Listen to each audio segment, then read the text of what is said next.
वो कोई और नहीं, वो मेरी कॉलेज वाली गर्लफ्रेंड का भाई संयम था। लेकिन अब क्या कर सकते थे, शादी हो गई थी और मैं एक घर की दुल्हन, अब किसी की पत्नी और किसी की बहू बन चुकी थी। अब रस्में शुरू हुई।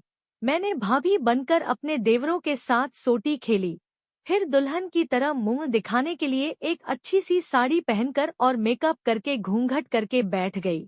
फिर पड़ोस की औरतें एक एक करके मेरा मुंह देखकर मुझे गिफ्ट देकर गई और मेरी सास को कहकर गई कि बहू तो बहुत सुंदर है।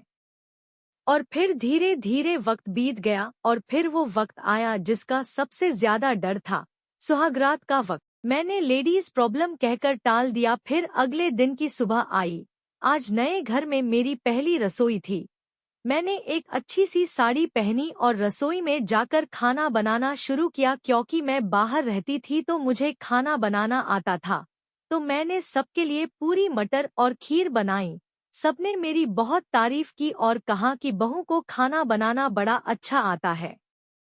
फिर जैसे तैसे दिन बीत गए और फिर रात आई और संयम फिर करीब आए। मैंने फिर से लेडीज प्रॉब्लम कहकर टाल दिया, लेकिन मन ही मन सोचा कि आखिर कब तक टालेंगे। अगले दिन मैंने उठकर एक बहू की तरह घर के सारे काम किए, खाना बनाना, नहा धोकर साड़ी और श्रृंगार किया, फिर खाना बनाना, बर्तन साफ करना, झाड़ू पोछा, पति को ऑफिस के लिए टिफिन तैयार करके देना और फिर अपने सास ससुर के पास बैठना। शाम हो गई थी कि संयम ऑफिस से वापस आए और आते ही उन्होंने बताया कि वो हनीमून की टिकट ले आए हैं और सारी व्यवस्थाएं कर ली हैं और हम 2 दिन बाद हनीमून के लिए निकल गए। और मुझे सारे रास्ते अब टेंशन थी कि अब क्या होगा। हम होटल पहुंचे, दिन में साइट सीइंग पर गए। दिन अच्छा था लेकिन फिर रात।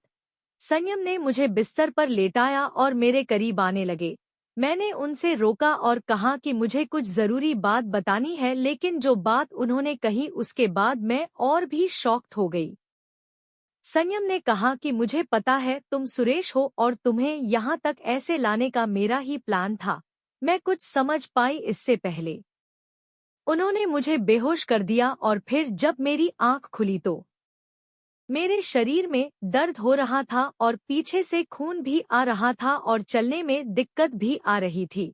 मुझे समझ आ गया था कि मेरे पति ने मेरी पूरी रात खूब सेवा की है। मैं जब होटल में बाहर आई तो रूम सर्विस वाले भी मुझे देखकर बोले कि भाभी क्या बात है, भाई साहब ने सारी रात खूब मेहनत की है आपके ऊपर। और मैं शर्मा कर चली गई।